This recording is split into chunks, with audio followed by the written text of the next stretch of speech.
ಆಗ್ತದೆ. ಓಂ ಶ್ರೀಯಃಪತ್ತೇ ನಿತ್ಯಾಗಣಿತಗುಣಮಾಣಿಕ್ಯ ವಿಶದಪ್ರಭಾ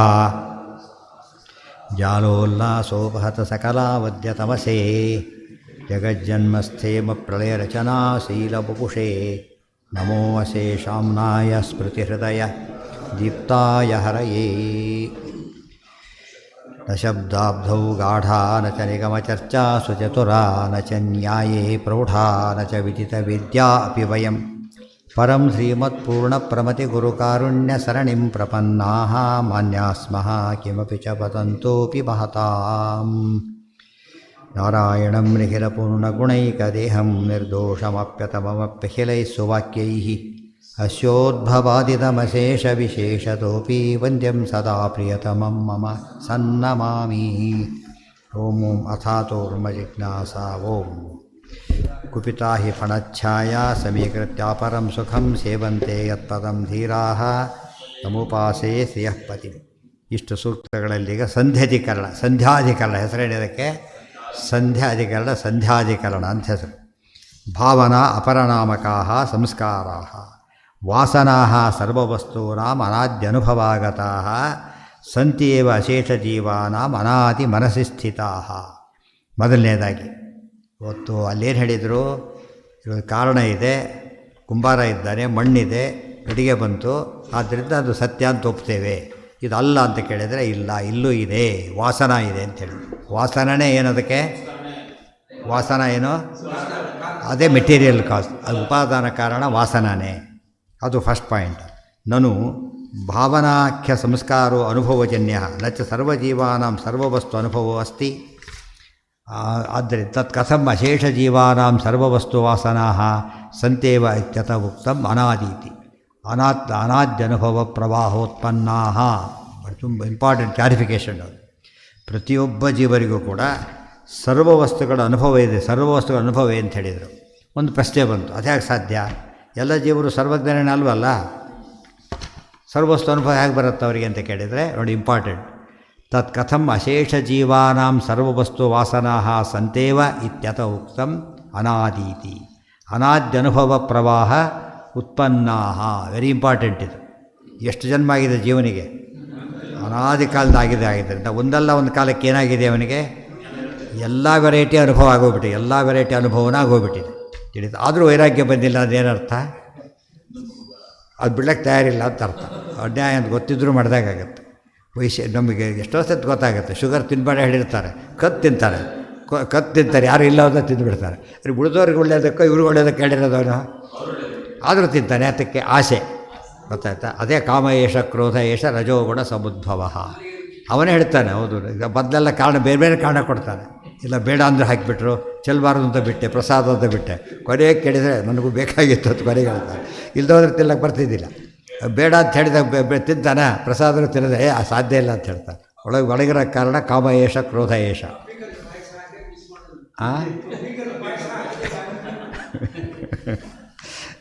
ಅದು ಬೇಕಾಗಿದೆ ಅಂತ ಕಾಣುತ್ತೆ ಪಾಪ ಅವರಿಗೆ.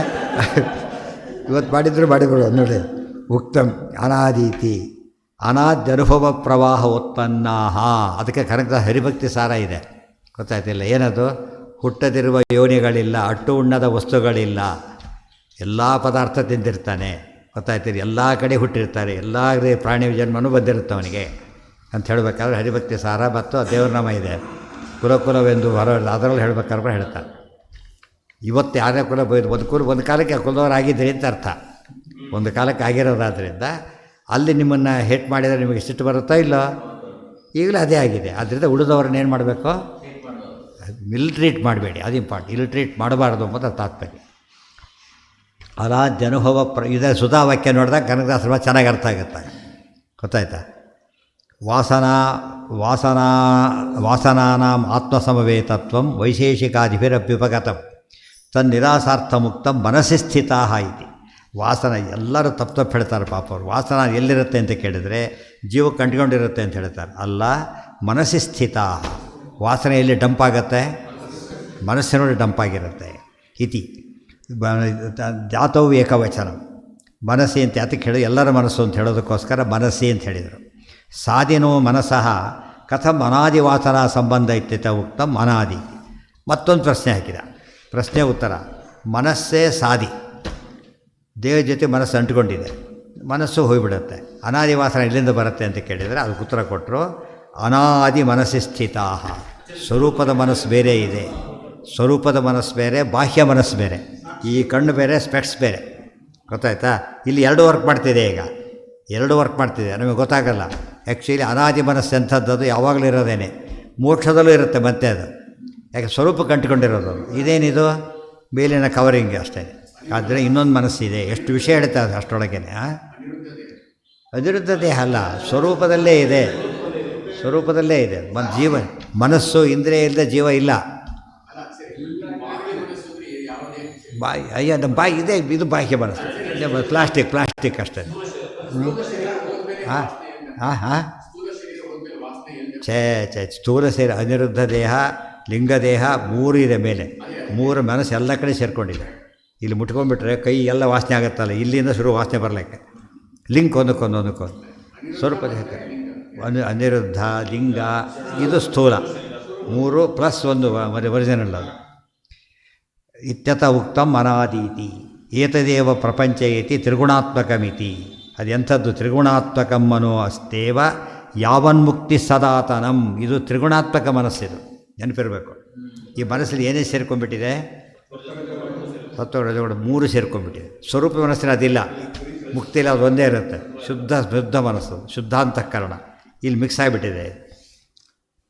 ತ್ರಿಗುಣಾತ್ಮಕಮ್ಮನೋ ಅಸ್ತೇವ ಯಾವನ್ಮುಕ್ತಿ ಸದಾತನ. ಸದಾತನ ಅಂದರೆ ಅನಾದಿ, ನಿತ್ಯ. ಇದು ಅನಾದಿ, ಈವರೆಗೂ ನಿತ್ಯನೇ, ಮುಂದೆ ಹೋಗುತ್ತಷ್ಟೇ. ಆ ಸದಾತನ ಮುಕ್ತಿ ಬರೋವರೆಗೂ ಇದ್ದಿದ್ದೆ ಅದು. ಅಂದರೆ ಗಂಡ ಆಪ್ರೇಷನ್ ಮಾಡಿ ಕಷ್ಟ ಕ್ಲಿಯರ್ ಮಾಡೋವರೆಗೂ ಸರಿಯೇ ಇರಬೇಕು. ತತ್ರೈವ ಅಶೇಷ ಸಂಸ್ಕಾರ ಸಂಚೀಯಂತೆ ಸದೈವಚ. ಎಲ್ಲ ಸಂಸ್ಕಾರ ಡಂಪ್ ಆಗ್ತಾ ಬರುತ್ತೆ ಅದರೊಳಗೆ. ಗೊತ್ತಾ? ಎಲ್ಲ ಸಂಸ್ಕಾರ ಎಲ್ಲಿರುತ್ತದೋ. ಉದಾಹರಣೆಗೆ ಕಂಪ್ಯೂಟರ್ ಕೆಲಸ ಮಾಡ್ದ, ಒಂದು ಸೀಡಿಗೆ ಹಾಕ್ಕೊಂಡು ಹೋಗ್ಬಿಟ್ಟ, ಅಲ್ಲಿ ಡಿಲೀಟ್ ಮಾಡ್ದ, ಇಲ್ಲಿದೆ ಈಗ. ಗೊತ್ತಾಯ್ತಾ? ನೋಡಿದೆ ಅಲ್ಲಿ ಡಿಲೀಟ್ ಮಾಡಿ ಕಂಪ್ಯೂಟರ್ ಎಸ್ಬಿಟ್ಟ ಕಡೆಗೆ, ಸದ್ಯ ಹೋಯ್ತವ್ರಿಗೆ ಇಲ್ಲಿ ಸೇರ್ಕೊಂಡಿದ್ದಾನೆ ಆಗಲೇ. ಇವ್ರ ದೇಹ ಸುಟ್ಟಾಕ್ಬಿಟ್ಟಿರ್ತಾನೆ, ಡಂಪಾಗಿ ಹೋಗ್ಬಿಟ್ಟಿದ್ದಾನೆ. ಅದೆಲ್ಲ ಡಿಸ್ಚಾರ್ಜ್ ಆಗಿಲ್ಲ, ಇದು ಮೇಲೆ ಆಫೀಸ್ ರೀಚ್ ಆಗಿಬಿಟ್ಟಿದೆ ಆಗಲೇ. ಗೊತ್ತಾಯ್ತಾ? ದೇಹ ಸುಟ್ಟರೆ ಏನು ಹೋಗೋದಿಲ್ಲ.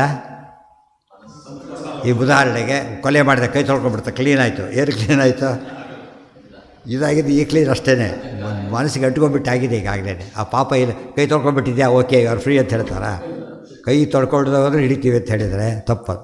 ಮನಸ್ಸೇ ಅಂಟೋದು ಬೇರೆ, ಕೈಗೆ ಅಂಟೋದು ಬೇರೆ. ಹಾಂ ಹಾಂ